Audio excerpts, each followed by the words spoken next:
This video was created by VinylicPuma of VinylicPumaGaming. So a couple weeks back, I made a video ranting about Borderlands 2, and that video was pretty successful, so I figured I'd go ahead and make another rant, or a part 2 if you will. Today, I'm going to be ranting about a couple of things, so let's just go on and get on with it. When I first got my gaming PC, one of the first things I did was transfer my old Borderlands 2 Xbox 360 saves to the PC version of the game. While I did initially have some errors, I talked to some other people within the community that also did it previously, and I ultimately got all of them worked out. And once I knew what I was doing, I could transfer multiple saves from my Xbox 360 to the PC relatively quickly with no errors, and within 10 minutes, I had all of the saves I wanted on the PC version.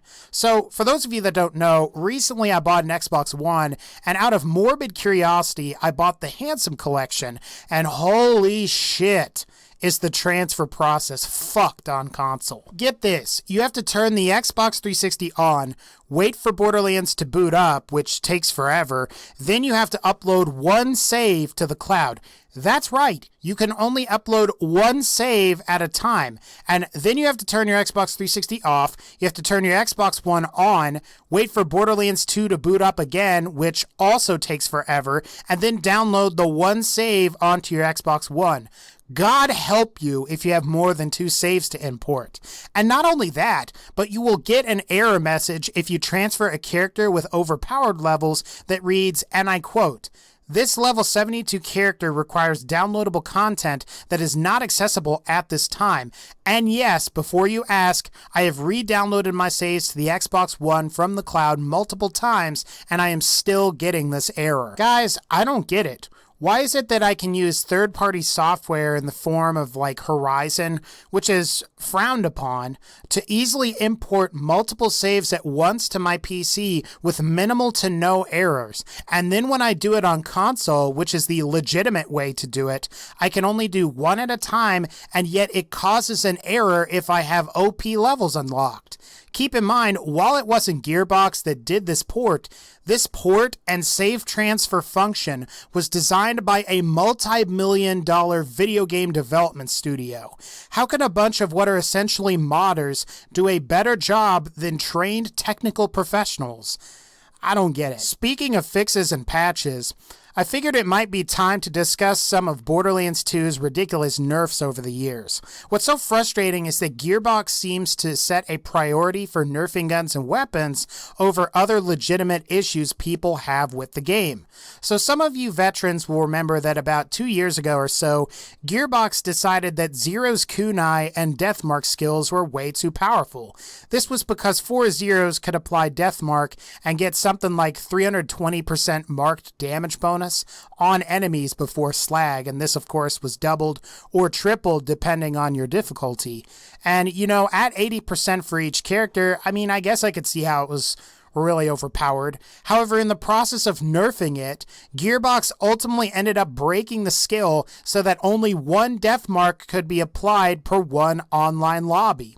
If more than 2 Zeros were in your game and had the Deathmark skill, the two of them would have to fight over who got to use Deathmark or not. At the same time, Salvador the Gunzerker was left untouched and could still Grog Herald most of the in-game raid bosses into oblivion. And speaking of the Grog Nozzle, there's also the Probe nerf from Borderlands the pre-sequel. So for those of you that don't know, the Probe was to Borderlands the pre-sequel as the Grog Nozzle is to Borderlands 2. Both were ridiculously powerful and amazing healing weapons, and to this day, I don't understand why Gearbox nerfed the Probe, especially since the Grog Nozzle in Borderlands 2 has been left intact and is just as ridiculous as it was when it was first introduced. Now don't get me wrong, I'm not saying that they should nerf the Grog Nozzle. In fact, I think they should leave it alone, but I also think they should have left the Probe alone. Remember that the Probe and Rosie nerf came at a time when people were trying to farm for their guns and couldn't because the bosses couldn't respawn in Borderlands the pre-sequel. Instead of making refarmable bosses a major priority to fix at launch or near launch, Gearbox instead just decided that they would nerf things that people liked in the game. And if you want my honest opinion, one of the reasons people hated Borderlands the pre-sequel was because of that attitude. And what I can tell based on some of the discussions I've heard on the Steam forums that are the Battleborn discussion forums, there are issues like this going on with Battleborn. I'd explain in detail and get into the specifics, but I ultimately did not buy Battleborn, and I don't regularly play it, so there's that. But what I will say is that a lot of it has to do with matchmaking and queue times and how they're just insanely long. But back to Borderlands 2. To this day, almost 4 years after Borderlands 2's initial launch, it amazes me that certain guns and weapons are still broken. The best example of this is probably the Cradle Shield. Gearbox, if you're going to nerf guns that are too powerful, why don't you buff the Cradle? Seriously, the Cradle has been broken for 4 years since the launch of Borderlands 2 in 2012. And for a lot of us endgame content players, why don't you fix assault rifles in general, or fix E-Tech weapons? The fact is that E-Tech pistols, assault rifles, shotguns, and sniper rifles can't even compete with their purple rarity counterparts because they either consume too much ammo, they have lower critical hit modifiers, and in some cases, they can't even perform critical hits. And look, I get it. Not everyone agrees with me on the idea of random critical hits, but I don't think anyone can provide a reasonable argument that the Cradle Shield is quote-unquote working as intended, and you know what? It never has. I look at it this way: if Gearbox is going to leave characters like Salvador from Borderlands 2 or Nisha from the pre-sequel as these like ridiculously powerful characters, then why not focus on putting characters like Axton or Wilhelm more on par with those two? Instead of nerfing Kunai, why didn't Gearbox just leave it be and focus on making Axton more on par with Quad Kunai Zeros or Grog heralding Gunzerkers? After all, Gearbox did ultimately fix Maya for Ultimate Vault Hunter mode, and she is amazing now. But that should have been a priority just after the release of Ultimate Vault Hunter mode, and not like 2 or 3 years later. And that's another thing, is that there are a lot of people I see, particularly on the Gearbox forums, not so much now because there isn't a lot of new content for Borderlands, but, I mean, I remember at the time, everyone was asking to nerf for guns. And you know what? Why are people asking to nerf guns when they could actually spend their time fixing legitimate problems with the games?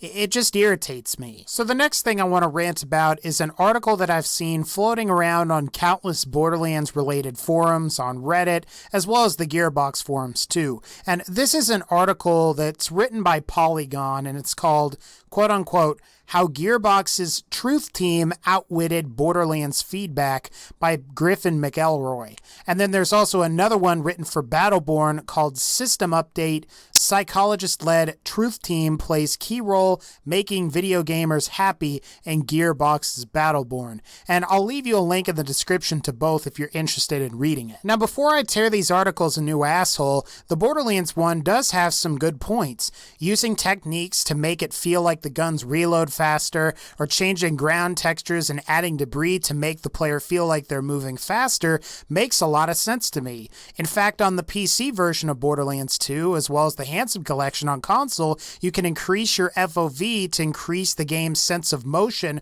without actually altering the player's movement speed. I've got to admit that I like this quite a lot. However, with that said, there's a reason that I prefer characters like Axton, Gage, Salvador, Lilith, and even Wilhelm from the pre-sequel, and it's because these characters actually move faster with the proper skill point investment.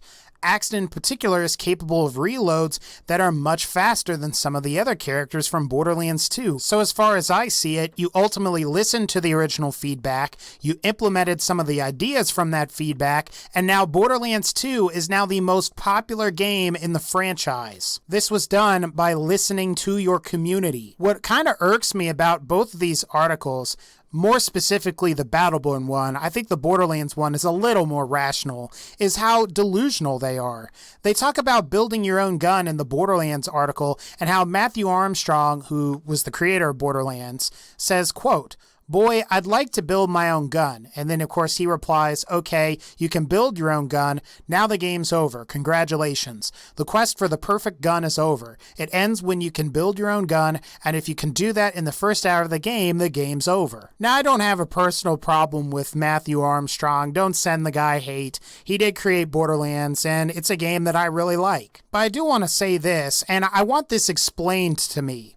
Why was it that with both Borderlands 1 and Borderlands 2 that people did build their guns after they completed the game? And why is it that people have been asking for official mod support for the Borderlands franchise for years? You know, maybe it would be a good idea, at least for Endgame, to add some kind of user-generated content feature where you can build your own guns.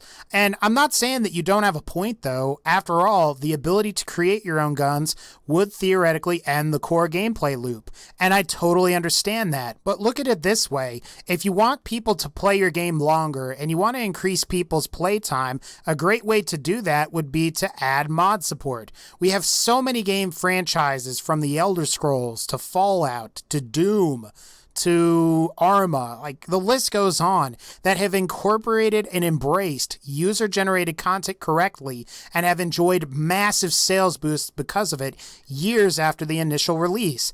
And that is not based on how I feel. That is a fact. But I am really worried about Borderlands 3. It's either going to be a worthy successor to Borderlands 2, or it will be by far the worst game in the franchise. Hopefully it's the former rather than the latter. Anyway, guys, that's going to pretty much wrap up this particular video. If you like this video, please be sure to leave a like. And you know what?